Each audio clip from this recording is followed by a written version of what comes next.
Hey guys, this is doctor Ashish Sahu, JR1 anaesthesia in IMS BHU। इस video का thumbnail और title देख के आप समझ गए होंगे कि मैं किस बारे में बात करने वाला हूँ। तो ये वीडियो उनको हेल्प कर सकती है थोड़ी बहुत जो अभी नीट PG 2024 का प्रिपरेशन कर रहे हैं, क्योंकि मैं आपके साथ वही एक्सपीरियंस शेयर करना चाहता हूँ कि मैंने अगर ये कुछ गलतियाँ नहीं की होती तो हो सकता है मेरा रैंक थोड़ा सा अच्छा होता और मार्क्स भी थोड़े से इम्प्रूव हो जाते, ऐसा मुझे लगता है। तो शुरू करते हैं। तो मेरी पहली गलती ये थी कि मैंने बहुत ही डिटेल्ड नोट्स से पढ़ाई की।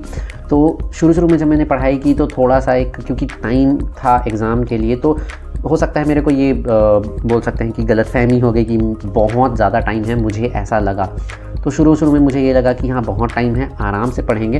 तो ऐसे नोट से पढ़ना चाहिए जिसमें सारा का सारा डिटेल दिया हो, सारे कॉन्सेप्ट्स हों, ताकि मेरे कोई भी क्वेश्चन मिस ना हो एग्ज़ाम में। तो ठीक है, ये सोचना ठीक है कि मेरे कोई क्वेश्चन मिस ना हो एग्ज़ाम में, लेकिन इसके लिए जो मैंने अप्रोच लगाया कि मैंने ऐसे नोट्स चूज़ किए जो बहुत मोटे थे, जिसमें काफ़ी ज़्यादा डिटेल में दिया हुआ था।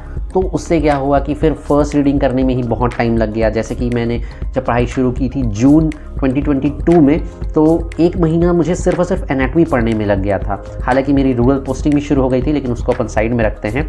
तो 1 महीना सिर्फ एनाटॉमी पढ़ने में लग गया, और ऐसे ही फिर आगे के सब्जेक्ट्स जो मैंने पढ़े उसमें भी काफ़ी ज़्यादा टाइम लगा, क्योंकि नोट्स बहुत ज़्यादा डिटेल्स में थे।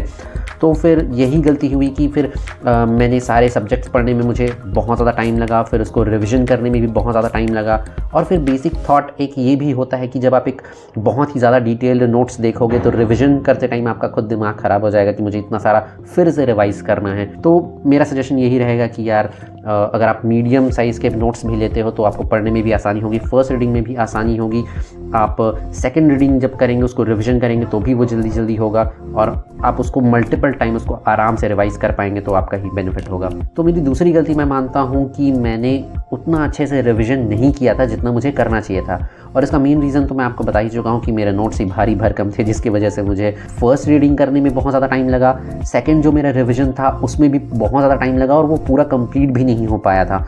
मुझे लग रहा था कि मुझे 3 से 4 बार रिवीजन करना चाहिए, और मैंने मेरे ख्याल से 2 रिवीजन ही किए थे, वो भी पूरी तरह से कंप्लीट नहीं हो पाया था, जिसके कारण जब एग्ज़ाम्स में मैं क्वेश्चन देख रहा था तो उसमें कभी कभी कन्फ्यूजन क्रिएट हो रहा था, और काफ़ी ज़्यादा सिली मिस्टेक्स भी हुई इसी वजह से। तो आपको ये अवॉइड करना है, ज़्यादा से ज़्यादा आपको रिवीजन करना है। तो ये तो हो गया ओवरऑल रिवीजन कि आप पूरे सब्जेक्ट को रिवाइज़ कर रहे हैं। एक बार आपने फर्स्ट रीड किया, फिर उसके बाद उसको आप रिवाइज़ कर रहे हैं। एक और तरीका होता है रिवीजन का, फर्स्ट रीड जब कर रहे हैं उसके साथ साथ रिवीजन कर सकते हैं। जैसे कि मैं शुरू में क्या करता था कि जैसे मैंने आज जो पढ़ाई की आज दिन भर में, कल मैं नेक्स्ट डे क्या करता था, उसको सुबह आधे घंटे में बस एक हल्का सा पलटा के देख लेता था कि कल मैंने क्या क्या पढ़ा। तो वो काफ़ी अच्छे से रिवाइज हो जाता था, और जब मैं उसको बहुत बाद में रिवीजन के लिए उठाता था तो वो मेरे लिए बहुत ईजी हो जाता था। तो मैंने ये शुरू में किया ये वाला रिवीजन, बट जैसे जैसे टाइम आगे बढ़ता गया मैंने ये वाला रिवीजन बंद कर दिया, जो कि मुझे लगता है एक और गलती थी। तो आपको ये अवॉइड करना चाहिए, जितना ज़्यादा से ज़्यादा हो सके आपको रिवीजन करना है। फिर मेरा जो थर्ड मिस्टेक मैं मानता हूँ वो था कि मैंने पास्ट ईयर के क्वेश्चन को उतना अच्छे से नहीं पढ़ा जितना मुझे पढ़ना चाहिए था, जितने मेरे को उनको इंपॉर्टेंस देनी चाहिए थी, मैंने वो नहीं दिया।